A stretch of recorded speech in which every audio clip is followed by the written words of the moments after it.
Subscribe करें और देखें एक दिल दहला देने वाली हॉरर स्टोरी। बिना घबराए बेल आइकन प्रेस करना ना भूलें। तो नैना को वहाँ उसकी डायरी मिल गई। अपनी डायरी को जतिन के कमरे में देख नैना हक्की बक्की रह गई थी। साथ ही में टेबल के ड्रॉअर में कुछ लव लेटर्स और लड़कियों की कुछ तस्वीरें भी मिली। नैना वो देख ही रही थी कि तभी वहाँ पर 40-45 साल का एक आदमी आ गया। उसे ऐसा अचानक देख नैना थोड़ी डर गई। तब वो आदमी बोला, अरे बेटा डरो नहीं, मेरा नाम किशोर है, मैं जतिन का चाचा हूँ। मैं अपने काम के सिलसिले में बेंगलोर में रहता हूँ। हर हफ्ते यहाँ आ जाता हूँ जतिन का हाल चाल पूछने। उस बेचारे का इस दुनिया में मेरे अलावा कोई नहीं है। उसके माँ बाप की एक रोड एक्सीडेंट में मौत हो गई। तब से उसके दिमाग पे एक गहरा असर पड़ा है। कितने ही दिनों से वो मानसिक बीमारी से लड़ रहा है। ये सुन नैना शॉक हो जाती है और कहती है, क्या कहा, मानसिक बीमारी? तब जतिन के चाचा कहते हैं, हाँ मानसिक बीमारी। उसे ऐसा लगता है कि दुनिया की हर एक एंटीक खूबसूरत चीज उसके पास हो, इसलिए वो सारे एंटीक खूबसूरत चीजें इकट्ठा करता है और अपने घर में सजा के रखता है। ये देखो पूरा घर ऐसी ही चीजों से भरा पड़ा है। नैना इधर उधर अपनी नजर घुमाती है तो उसे घर में बहुत सारी ऐसी एंटीक और खूबसूरत चीजें दिखाई देती है। नैना उन चीजों को देख ही रही थी कि तभी वो चाचा जी आगे कहते हैं, वो भावनाएं नहीं समझता, बस बाहरी खूबसूरती की ओर आकर्षित हो जाता है और वो चीज अगर खराब हो जाए या बदसूरत हो जाए तो उसका नामो निशान मिटा देता है। जतिन के चाचा की बातें सुनकर नैना अंदर से पूरी तरह हिल चुकी थी। नैना ड्रॉअर में पड़े फोटो चाचा जी को दिखाते हुए पूछती है, और ये तस्वीरें किसकी हैं? तो वो चाचा कहते हैं, बेटा ये जतिन की पहली गर्लफ्रेंड की तस्वीरें हैं। इन सबसे मैं बस एक ही बार मिला हूँ। हर बार मुझे उसके साथ कोई नई लड़की दिखाई देती थी। पता नहीं उनका क्या हुआ, वो कहाँ गई। मैंने कभी उससे ज्यादा पूछा ही नहीं, क्योंकि डॉक्टर ने जतिन से ऐसी कोई भी बात करने से मना किया था जिससे उसे गुस्सा आ जाए, नहीं तो वो गुस्से में आकर कुछ भी कर सकता है। नैना उन तस्वीरों को देख रही थी। हालांकि उन सभी तस्वीरों में एक बात कॉमन थी कि उन तस्वीरों में से वो सारी लड़कियां बेहद खूबसूरत थी। उस ड्रॉअर में एक फोटो और भी थी जो उल्टी कर रखी थी। नैना ने अपने कांपते हुए हाथों से वो तस्वीर उठाई और देखने लगी।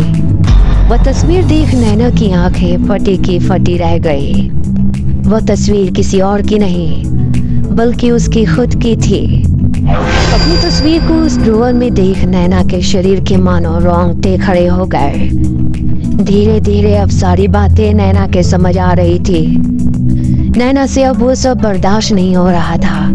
नैना भागते हुए अपने घर आई और अपने कमरे का दरवाजा बंद कर एक कोने में बैठ गई। वो जोर से चीखना चाहती थी लेकिन उसके मुंह से आवाज ही नहीं निकल पा रही थी। तभी सामने पड़ा उसका फोन बजने लगता है। जतिन का फोन आ रहा था। 10-12 रिंग होने के बाद भी नैना ने फोन नहीं उठाया। नैना के अंदर अब वो हिम्मत ही नहीं थी कि वो उससे बात करे। कई दिन बीत गए। नैना कॉलेज नहीं गई और ना ही किसी से मिली और ना ही किसी से कोई बात की। बस अपने कमरे का दरवाजा बंद कर अकेली अपनी डायरी को देखती बैठती रही। आज पहली बार उसे अपनी डायरी से नफरत होने लगी थी। उसी दिन अखबार के पहले पन्ने पर एक न्यूज आई थी कि एक लड़की के प्यार में निराश होकर एक लड़के ने अपनी बिल्डिंग से कूदकर अपनी जान दे दी। उस न्यूज के साइड में जतिन की तस्वीर छपी हुई थी। वो देख नैना पूरी तरीके से शॉक हो गई। उसे ऐसा लग रहा था मानो उसके शरीर से पूरी ताकत ही चली गई। नैना ने अब कॉलेज जाना भी छोड़ दिया। दिन भर बस अपने कमरे में बैठकर दीवारों को देख धीमी आवाज में कुछ बड़बड़ाती रहती थी। मैंने कुछ नहीं किया, प्लीज मुझे छोड़ दो। हर जगह नैना को बस जतिन की रूह दिखाई देती थी और वो उसे हंसते हुए कहता था, नैना मैं आज भी तुम्हारा इंतजार कर रहा हूँ, तुम सिर्फ मेरी हो। सुनीता सिस्टर की बातें सुनकर रचना सिस्टर हैरान हो गई थी। रात का वो सन्नाटा और वो खौफनाक किस्सा रचना सिस्टर के दिल में डर पैदा कर रहा था। उतने में हॉस्पिटल की सारी लाइट्स बंद चालू होना शुरू हो गई और अचानक से हॉस्पिटल की सारी बिजली चली गई। रचना सिस्टर काफी डर गई थी। उसने डरते हुए अपना मोबाइल निकाला और अपने मोबाइल की टॉर्च शुरू की और सुनीता सिस्टर को आवाज देने लगी। सुनीता सिस्टर, सुनीता सिस्टर, आप यही है ना? लेकिन सुनीता सिस्टर का कोई जवाब नहीं आया। उतने में रचना सिस्टर को टेबल की साइड पे रखा एक पेपर नोट मिला। नोट में लिखा था कि रचना, मुझे एक इमरजेंसी की वजह से कहीं दूर जाना पड़ रहा है। तुम्हारा फोन नहीं लग रहा था, इसलिए ये मैसेज रख रही हूँ। मैं 1 घंटे में वापस आती हूँ।